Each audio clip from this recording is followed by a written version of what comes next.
कहानी की शुरुआत में हम एक यंग कपल मैट और नादिया को देखते हैं जो अपने नए घर में रहने के लिए आए थे। ये घर एक सुनसान इलाके में होता है जिसके आसपास न कोई दूसरा घर और न ही आबादी होती है। शहर के शोर शराबे से तंग होकर मैट और नादिया को भी एक ऐसा ही शांत घर चाहिए था और ये खूबसूरत घर मैट को काफी कम कीमत में मिल गया था। ये दोनों जब घर के अंदर आते हैं तो घर काफी बुरी हालत में था, जैसे ये घर कई सालों से खाली पड़ा हुआ हो। इसलिए ये दोनों घर की साफ सफाई करने लग जाते हैं और जो भी फालतू सामान होता है मैट खिड़की से बाहर फेंकने लगता है। किचन को साफ करते समय नादिया को एक मरा हुआ बर्ड दिखाई देता है जिसे दफनाने के लिए वो बाहर ले जाती है, लेकिन तभी ऊपर खिड़की से मैट नादिया को आवाज देता है जिससे नादिया का ध्यान ऊपर मैट की तरफ चला जाता है और जब वो वापस उस बर्ड की तरफ देखती है तो वो बर्ड गायब हो चुका था। ये देखकर नादिया को कुछ अजीब लगता है और सोचती है कि अचानक वो परिंदा कहाँ गायब हो गया। दूसरी तरफ मैट को भी दीवार में एक अजीब सी चीज दिखाई देती है जिसे देखने के लिए वो वॉलपेपर को फाड़कर हटा देता है और वहाँ मैट को एक बड़ा दरवाजा दिखाई देता है जिसे खोलने के लिए चाबी की जरूरत थी। अब मैट उस दरवाजे की चाबी ढूंढने लगता है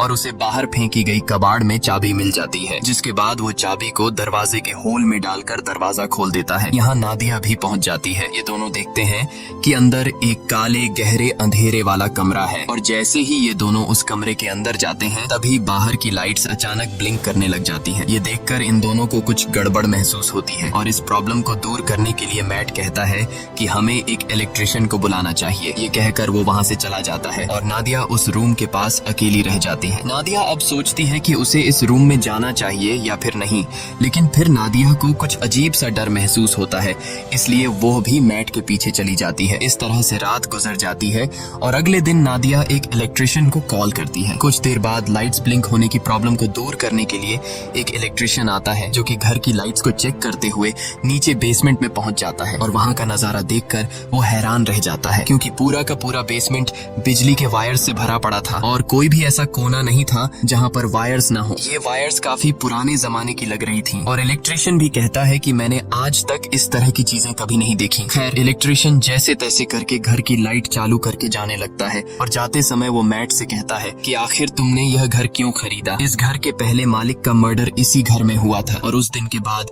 कोई इस घर में रहने को तैयार नहीं हुआ। यह सुनकर मैट बहुत ज्यादा घबरा जाता है और इस घर के बारे में रिसर्च करने लगता है। रिसर्च के दौरान इंटरनेट पर मैट को एक पुराने न्यूज आर्टिकल में थॉमसन फैमिली का पता चलता है जो कि एक कपल था और आर्टिकल में लिखा हुआ था कि इस घर में रहने वाले कपल को अपने ही बेटे ने मार दिया था जिसका नाम जॉन था। इन्वेस्टिगेशन के दौरान जॉन पुलिस को बताता है कि मुझसे यह मर्डर इस घर ने करवाए हैं। यह देखकर मैट को यह एक झूठी कहानी लगती है और कई घंटों तक रिसर्च करने के बाद वो थक जाता है। फिर अपनी पत्नी से छिपकर उसी अंधेरे वाले कमरे में बैठकर शराब पीने लग जाता है। बोतल में शराब पहले से ही 2 घूंट बची हुई थी जिसे पीकर वो बोतल खाली कर देता है और मन ही मन सोचता है कि काश पीने के लिए एक और बोतल मिल जाती। तभी अचानक लाइट्स ब्लिंक होने लगते हैं और कुछ देर के लिए लाइट चली जाती है और जब फिर से लाइट आती है तो उसके सामने एक शराब की बोतल पड़ी होती है। ये देखकर उसकी आंखें खुली की खुली रह जाती हैं और जब वह उस बोतल को हाथ लगाकर चेक करता है तो उससे पता चलता है कि यह एक असली बोतल है, यानी कि यह रूम किसी भी इच्छा को पूरी कर सकता है। अगली सुबह नादिया नींद से जागती है। वो देखती है कि मैट यहाँ पर नहीं है, इसलिए वो मैट को ढूंढने उस रूम में जाती है। वहाँ जाकर वो देखती है कि पूरा रूम कीमती पेंटिंग्स और नई चीजों से भरा हुआ है और मैट बहुत ही ज्यादा खुश है। मैट नादिया को बताता है कि इस रूम में किसी भी विश को पूरा करने की ताकत है। वो नादिया से कहता है कि तुम्हें जो भी चीज चाहिए बस अपने दिल से मांगो और वो तुम्हारे सामने हाजिर हो जाएगी। ये सुनकर नादिया को मैट की बातें एक मजाक लगती हैं, इसलिए वो मैट पर हंसने लगती है, लेकिन मैट कहता है कि तुम एक बार ट्राई तो करो। तब नादिया कहती है अच्छा ठीक है, मुझे इस वक्त जॉब की जरूरत है तो मैं वो मांग लेती हूँ। तब मैट उसे समझाता है कि ये रूम जॉब नहीं दे सकता, तुम इससे कोई चीज मांगो। जिसके बाद नादिया आंखें बंद करके $1000 की विश करती है और पलक झपकते ही उनके पास $1000 आ जाते हैं। लेकिन अब भी नादिया को पूरी तरह से यकीन नहीं होता, इसलिए वो दोबारा $1 मिलियन की विश करती है और पहले की तरह इस बार भी उन्हें $1 मिलियन मिल जाते हैं। अब नादिया को भी यकीन हो जाता है कि यह रूम कोई नॉर्मल रूम नहीं बल्कि हर एक ख्वाहिश को पूरा करने वाला रूम है। और बस फिर क्या, ये लोग उस रूम से एक के बाद एक महंगी चीज मांगते हैं और वो चीज उनके सामने हाजिर हो जाती है। ये लोग महंगी wines, expensive clothes, diamond, gold, खाने पीने की चीजें और ढेर सारे पैसे इकट्ठा कर लेते हैं। ये दोनों रातों रात मिलियनेयर बन जाते हैं और खुशी खुशी उनकी जिंदगी गुजरने लगती है। रात को नादिया मैट से पूछती है कि आखिर ये रूम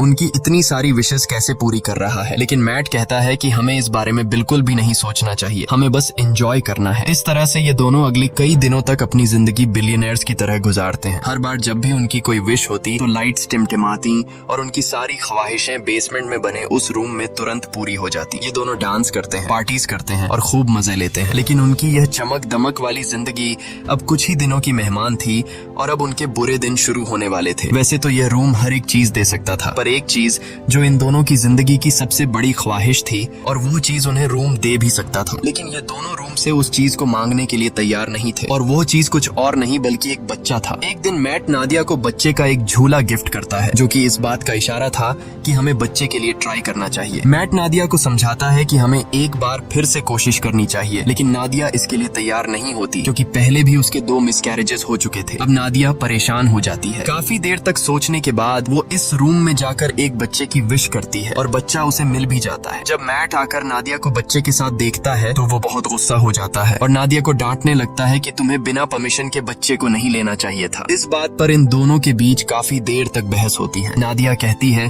कि उसने यह शॉर्टकट इसलिए अपनाया ताकि मिसकैरेज या लेबर पेन की तकलीफें उसे न झेलनी पड़े। वो कहती है कि हम दोनों इस बच्चे के साथ बहुत खुश रहेंगे, पर मैट इस बच्चे को एक्सेप्ट करने के लिए तैयार नहीं था और वो नादिया से कहता है कि तुम उस रूम में जाकर रूम से इस बच्चे को वापस लेने की विश करो। अब नादिया न चाहते हुए भी उस रूम में आती है और बच्चे को गायब करने की कोशिश करती है, पर वो ऐसा नहीं कर पाती, इसलिए वो बच्चे को मैट के हवाले कर देती है। अब गोद में बच्चे को लेकर मैट भी इमोशनल हो जाता है और वो भी उस बच्चे को गायब करने की विश नहीं कर पाता और बच्चे को वापस नादिया की गोद में डाल देता है। अब ये दोनों फैसला कर लेते हैं कि इस बच्चे को पालेंगे और इस तरह से ये दोनों एक बच्चे के पेरेंट्स भी बन जाते हैं। अब बच्चे को लेकर नादिया तो काफी खुश थी, पर मैट को इस बच्चे से बिल्कुल भी लगाव नहीं था और मैट इस रूम के बारे में और जानकारी हासिल करना चाहता था, इसलिए वो फिर से रिसर्च करने लग जाता है और उससे पता चलता है कि वो लड़का जिसने इस घर के ओनर यानी अपने माँ बाप को मार दिया था वो अभी भी जिंदा है और एक मेंटल हॉस्पिटल में जिंदगी बिता रहा है। यह जानने के बाद मैट अपने विश के जरिए मांगे गए पैसों के ढेर से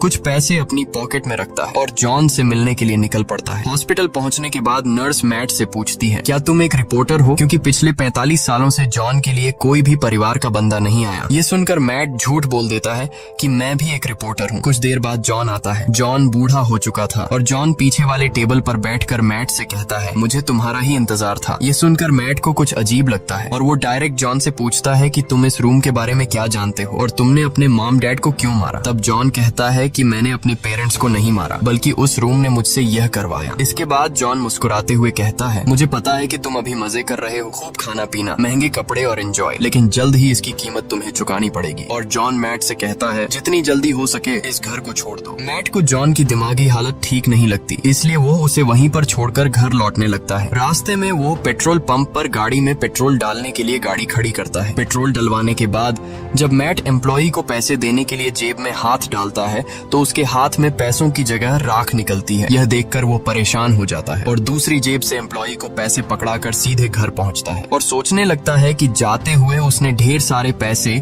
अपनी जेब में डाले थे, फिर अचानक वो पैसे कहाँ गायब हो गए। अब इस बात को कंफर्म करने के लिए उसने रूम से विश के जरिए जो पैसे मांगे थे वो उन पैसों को उठाकर बाहर खिड़की से फेंक देता है और देखते ही देखते वो पैसे अचानक गायब हो जाते हैं। इसके बाद मैट विश के जरिए मांगी गई एक पेंटिंग को उठाकर उसका आधा हिस्सा घर के अंदर रखता है और आधा बाहर। कुछ ही देर बाद जो हिस्सा घर से बाहर था वो राख में बदल जाता है और बाकी का हिस्सा वैसा का वैसा ही रहता है। यह देखकर मैट समझ जाता है कि वो लोग इस रूम से मिली किसी भी चीज को घर के बाहर नहीं ले जा सकते, नहीं तो वो सारी चीजें राख में बदल जाएंगी। मैट अब रूम की दीवार को तोड़ने लगता है ताकि उसे पता चल सके कि आखिर इस रूम में क्या छिपा है, पर दीवारों के अंदर उलझी हुई वायर्स के अलावा और कुछ भी नहीं था। हर जगह बस वायर्स ही वायर्स थी। दीवारों को तोड़ने के शोर से नादिया भी वहाँ पर पहुँच जाती है। नादिया बच्चे को गोद में लिए बाहर की तरफ जाने लगती है, पर मैट उसे बाहर जाने से रोक लेता है और कहता है कि बच्चे को बाहर ले जाना सेफ नहीं है। वो उसे असली वजह नहीं बता पाता,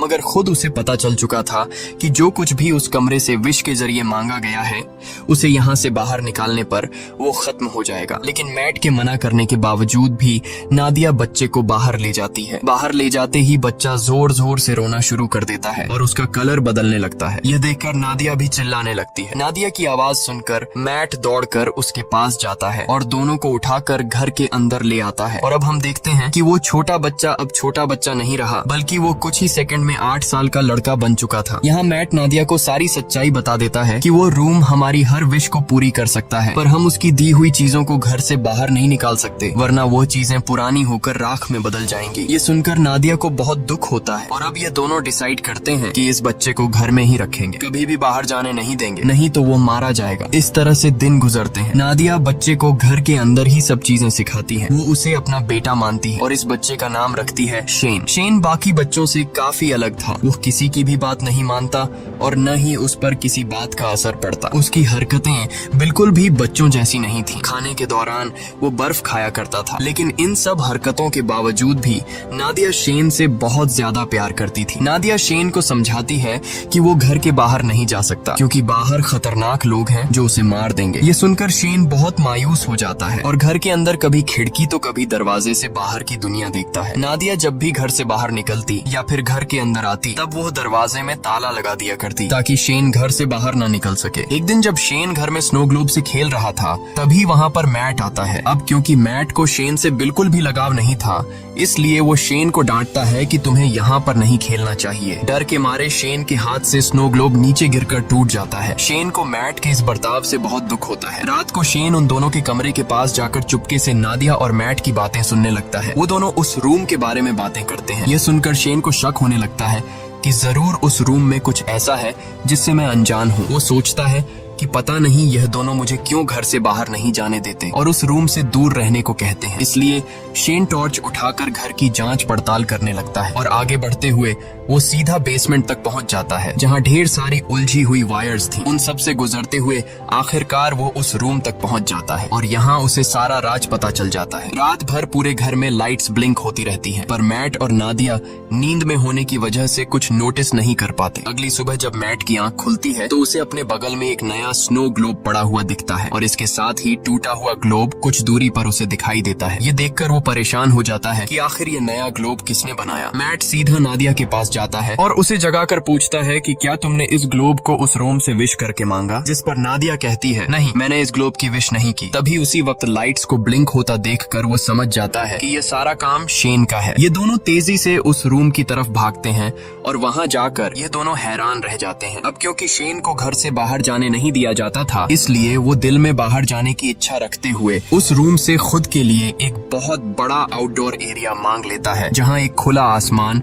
और बड़ा जंगल था और शेन मजे से वहाँ खेल रहा था। नादिया अपने बेटे की बनाई हुई दुनिया को देखकर खुश होती है और उसके साथ खेलने लगती है, लेकिन मैट शेन के इस काम से बिल्कुल भी खुश नहीं था, क्योंकि उसे डर था कि कहीं वह उस रूम से बंदूक या फिर कुछ गलत चीज न मांग ले जिससे उनकी जान खतरे में पड़ जाए। इसलिए वो शेन को हाथ से पकड़कर वापस घर के अंदर ले आता है। अब मैट उस रूम की चाबी अपने पास संभाल कर शेन को उस रूम में जाने से मना करता है, लेकिन नादिया मैट को ऐसा करने से रोकती है। वो कहती है कि हम पहले ही शेन को घर से बाहर जाने नहीं देते। अब बेचारे ने खुद के लिए एक अलग आउटडोर बना लिया है, इसलिए हमें उसे वहाँ जाने से नहीं रोकना चाहिए और वहाँ उसकी जान को भी खतरा नहीं है। पर मैट नादिया की बात नहीं सुनता और कहता है कि शेन अभी ना समझ है, मुझे डर है कि कहीं वो गलती से उस रूम से कुछ ऐसी चीज ना मांग ले जिससे हम दोनों खतरे में पड़ जाए। तभी फोन की घंटी बजती है और परमिशन न होने के बावजूद शेन फोन उठा लेता है, लेकिन जल्दी ही मैट उससे फोन छीनकर खुद बात करने लगता है। दूसरी तरफ कॉल पर जॉन था, जिसने शेन की आवाज सुनकर समझ लिया कि मैट ने उस रूम से एक बच्चा मांग लिया है। अब मैट भी उससे कोई बात नहीं छिपाता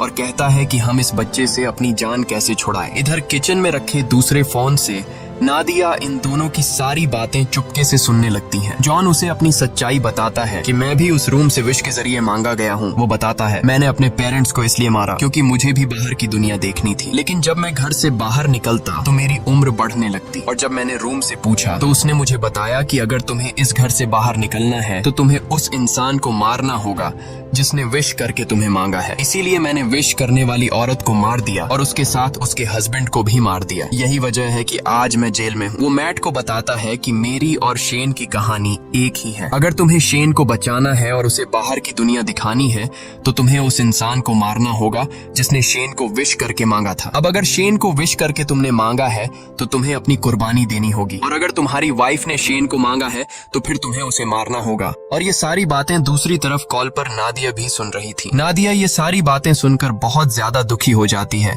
और वो गाड़ी निकालकर घर छोड़कर चली जाती है, जिससे मैट को उसकी फिक्र होने लगती है। नादिया शेन को जिंदगी देने के लिए खुद को मारने का सोचती है, पर वो ऐसा नहीं कर पाती। इधर मैट टेबल पर बैठकर शेन के साथ डिनर करने लग जाता है। तब शेन मैट से पूछता है कि मेरी मॉम कहाँ गई, और उससे और भी कई सारे सवाल पूछता है, जिससे झुंझलाकर वो शेन को बता देता है कि वो उनका असली बेटा नहीं है और न ही उसकी कोई पेरेंट्स है। इतना ही नहीं, वो गुस्से में आकर शेन को रूम से बाहर निकाल देता है। डर के मारे शेन रोते हुए ऊपर अपने रूम में चला जाता है। कुछ ही देर में मैट को अपनी गलती का एहसास होता है। वो शेन के रूम में जाकर उससे माफी मांगने लगता है और सारी रात वो दोनों साथ में सोते हैं। जब नादिया वापस घर लौटती है तो इन दोनों को एक साथ सोते देखकर उसे बहुत अच्छा लगता है। कुछ देर बाद मैट की आंख खुल जाती है और वो देखता है कि नादिया घर वापस आ चुकी है। मैट नादिया से कहता है कि मैं तुम्हारे लिए बहुत ज्यादा परेशान हो रहा था, और कहता है मुझे माफ कर दो क्योंकि मैं शेन पर चिल्लाया और तुमसे भी झगड़ा किया। बातचीत के दौरान ये दोनों एक दूसरे के करीब आने लगते हैं, और जब ये दोनों रूम में इंटीमेट हो रहे थे तब शेन चुपकर दरवाजे से उन्हें देखने लगता है। वो अपने दिल में नादिया के लिए अट्रैक्शन महसूस करता है। अब उसे भी ये सारी चीजें करनी थी, इसलिए अब वो इन दोनों के सोने का इंतजार करता है। जब ये दोनों गहरी नींद में चले जाते हैं तब शेन चुपके से आकर मैट की पॉकेट से घर के बाहर जाने की चाबी चुरा लेता है। अगले दिन सुबह मैट और नादिया फ्रंट डोर को खुला देखकर समझ जाते हैं कि शेन घर से बाहर निकल गया है, इसलिए उन्हें डर था कि कहीं वो मर न गया हो। लेकिन तभी घर के एक अलग हिस्से में शेन को देखकर दोनों हैरान हो जाते हैं, क्योंकि शेन अब जवान और ताकतवर हो चुका था। वो अपने पेरेंट्स की तरफ गन पॉइंट करके उन्हें धमकाता है। तब नादिया उसे समझाने की कोशिश करती है। इसी बीच मैट शेन पर हमला कर देता है और दोनों में फाइट होने लगती है। लेकिन उनकी फाइट के दौरान नादिया को धक्का लगता है, जिससे वह नीचे गिरकर बेहोश हो जाती है। कुछ देर बाद मैट उसे जगाते हुए बताता है कि शेन को गलती से गोली लगने की वजह से वो मर गया। ये सुनकर नादिया रोने लगती है। मैट उसे तसल्ली देकर वापस घर में ले आता है, और यहाँ आता है कहानी में सबसे बड़ा ट्विस्ट, क्योंकि अभी जो मैट नादिया को उठाकर घर लेकर गया वो असल में मैट नहीं बल्कि शेन है। इधर दूसरे रूम में जहाँ उनकी फाइट हुई थी, असली मैट होश में आ जाता है